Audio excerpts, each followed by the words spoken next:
ఉన్నారు. ఈరోజు మా ఇంట్లో ఉన్న ద్రాక్ష చెట్టుని చూపిస్తాను ఫ్రెండ్స్.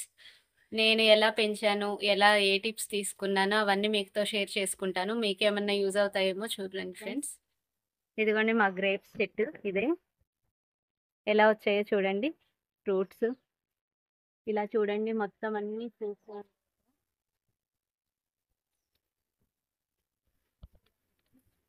ఈ ప్లాంట్ తీసుకొచ్చి ఆల్మోస్ట్ 6 ఇయర్స్ అవుతుంది ఫ్రెండ్స్. ఒక 1 ఇయర్ వరకు కాయలేదు ఫ్రెండ్స్. మామూలుగా అల్లుకుంది అంతే పందిరి మీద. సెకండ్ ఇయర్ నుంచి కాపు స్టార్ట్ అయింది. ఫ్రూట్స్ అనేవి స్టార్ట్ అయినాయి. కాకపోతే ఇంత బాగా రాలేదసలు ఫ్రూట్స్ అనేవి. ఒక 1, 2 గుత్తులు అలాగొచ్చాయి అంతే. అయితే దీన్ని తీసేద్దాం, ఇంకా కాయట్లేదు, మన దగ్గర కాయదేమో అనుకున్నాం ఫ్రెండ్స్.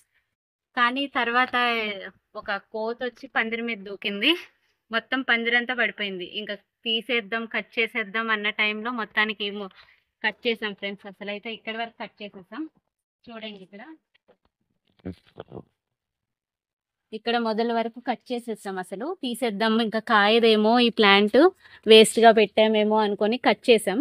తర్వాత రైనీ సీజన్ స్టార్ట్ అయింది. వర్షాలు పడుతుంటే మళ్ళీ చిగుర్లు అవన్నీ వచ్చి మళ్ళీ అల్లుకుంది ఫ్రెండ్స్. సరే ఇలా కాదు, పందిరి వేద్దాం అనేసి మళ్ళీ పందిరి వేసి ఇలాగా మొత్తం ఎక్కించాం ఫ్రెండ్స్. తర్వాత థర్డ్ ఇయర్లో ఇంకొంచెం పెరిగాయి ఫ్రెండ్స్ ఫ్రూట్స్ అనేవి. తర్వాత మనకు మెయిన్ ఫ్రూట్స్ ఇలా రావాలంటే మెయిన్ ప్రూనింగ్ చేయాలి ఫ్రెండ్స్ చెట్టుననేది.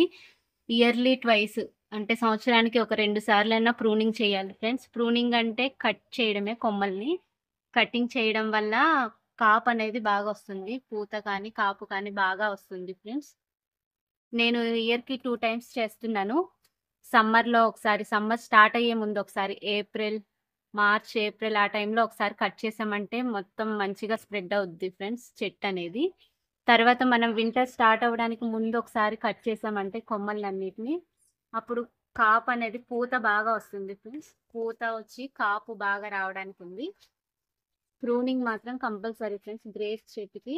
అందరూ అడుగుతూ ఉంటారు మా ఇంటికొచ్చి, మీ ఇంటి దగ్గర బాగా కాస్తున్నాయి కాయలు, మా ఇంట్లో చెట్టయితే వస్తుంది గానీ అసలు కాపు లేదు, పూత లేదు అని అడుగుతున్నారు. వాళ్ళకి నేనిచ్చే టిప్ ఏంటంటే ప్రూనింగే మెయిను. కొమ్మలనేవి ఇయర్లీ ట్వైస్ కట్ చేస్తూ ఉండాలి. కటింగ్ వల్లే మనకి ఫ్రూట్స్ అనేవి పూత రావడం గానీ ఇవి బాగా వస్తాయి ఫ్రెండ్స్. ప్రూనింగ్ అంటే అసలు ఏ కొమ్మల్ని కట్ చేయాలి అని అడుగుతుంటారు కదా ఫ్రెండ్స్. ఆ డౌట్ వస్తుంటుంది కదా. ఇలా బ్రౌన్ కలర్‌లో వస్తుంది కదా ఫ్రెండ్స్. ఇది ముదిరిపోయినట్టుగా ఇలాగా బ్రౌన్ కలర్‌లో వచ్చింది వదిలేసి, ఇలా గ్రీన్ కలర్‌లో ఉంటుంది కదా. ఇవి ఎక్స్‌ట్రాగా ఇలా వస్తుంటాయి కదా లేతగా. వీక్‌గా ఉన్న కొమ్మల్ని కట్ చేసేయాలి ఫ్రెండ్స్ అసలు. వింటర్ స్టార్ట్ అవ్వడానికి ముందు ఇలాగా గ్రీన్ కలర్‌లో ఉన్న కొమ్మలన్నీ కట్ చేస్తే, ఇలా ఈ కొమ్మలు మాత్రం ఉంచాలి. ఇలా బ్రౌన్ కలర్‌లో ఉన్న కొమ్మలు మాత్రం ఉంచాలి. చూడండి, నేను లాస్ట్ ఏప్రిల్‌లో ఇలా కట్ చేశాను ఇక్కడ. ఇక్కడ వరకు కట్ చేశాను. మళ్ళీ ఇక్కడ నుంచి ఇలాగా తీగనేది స్టార్ట్ అయింది. అలా. మళ్ళీ నేను ఈ వింటర్ స్టార్ట్ అవ్వడానికి ముందు ఇది ఫ్రూట్స్ అన్నీ అయిపోయిన తర్వాత మళ్ళీ కట్ చేస్తాను ఫ్రెండ్స్. ఈ కొమ్మను వదిలేసి ఇలా ఎక్స్‌ట్రాగా ఇలా చిన్న చిన్న కొమ్మలొస్తున్నాయి గదా ఫ్రెండ్స్ చూడండి. ఇలా చిన్నగా ఉన్నవి. ఇవన్నీ కట్ చేసేయాలి.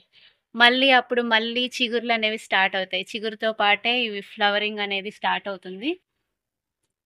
చూడండి ఇలా స్టార్ట్ అవుతుంది. ఇలా వస్తాయి ఫ్రెండ్స్. చిగురొస్తూనే ఇలా ఫ్లవర్స్ అనేవి వస్తాయి. కాకపోతే ఇవి లైన్‌గా ఉంచొద్దు ఫ్రెండ్స్. ఇవి కూడా కట్ చేసేయాలి. వీక్‌గా ఉన్నవి. ఇలా ఒక ఫ్లవరింగ్ ఇలా వస్తుంది కదా స్టెమ్. ఒక 5 లీవ్స్ వదిలేసి నెక్స్ట్ వచ్చేదాన్ని ఉంచాలి. ఇది తీసేయాలి. వెంటనే ఉన్న పూతలనేవి తీసేయాలి. కట్ చేసేయాలి. అలాగే వీక్‌గా ఉన్న గ్రేప్స్ ఉంటాయి కదా ఫ్రెండ్స్. మనకు హెవీ సైజులో ఇలాగ పెద్దగా రావాలంటే చిన్నగా ఉంటాయి కదా వేస్ట్‌గా. అవి మనకు ఎదగవు ఏమి. అవి కట్ చేసేయాలి. ఎనర్జీ అనేది సేవ్ అవుతది. వీటికెళ్తుంది. అలాగే వీటిలో కూడా మనకి ఈ కాయలనేది మంచిగా రావాలి, లావు సైజులో రావాలి అంటే ఈ చివర కాయలుంటాయి కదా ఫ్రెండ్స్. చూపిస్తానుండండి. ఇలా ఉన్నవి కొన్ని కట్ చేసేయాలి ఇలా. ఇక్కడి వరకు కట్ చేసామంటే ఈ నెక్స్ట్ కాయలనేవి సైజ్ బాగా పెరుగుతాయి ఫ్రెండ్స్.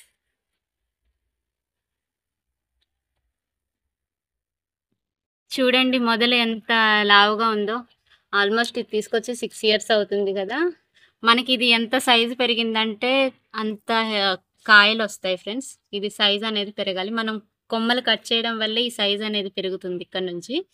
మంచిగా అప్పుడు చిగుర్లు రావడం, పూత రావడం, కాయలు రావడం జరుగుతుంది. చూడండి మా చెట్టుకైతే ఇక్కడ స్టార్టింగ్ నుంచి కూడా కాయలొచ్చాయి. చూడండి ఎలా ఉన్నాయో. డైలీ వాటర్ మాత్రం ఉండాలి ఫ్రెండ్స్. ఈవినింగ్ టైంలో 4, 5 ఆ టైంలో వాటర్ పోయాలి. పొద్దున్న 6 ఆ టైంలోపు ఓకే వాటర్ ఫ్రెండ్స్. పోయాలి. ఇదే మా ఇంట్లోని ద్రాక్ష చెట్టు. నేను చెప్పిన టిప్స్ మీకేమన్నా యూజ్ అవుతాయనుకుంటే చూడండి.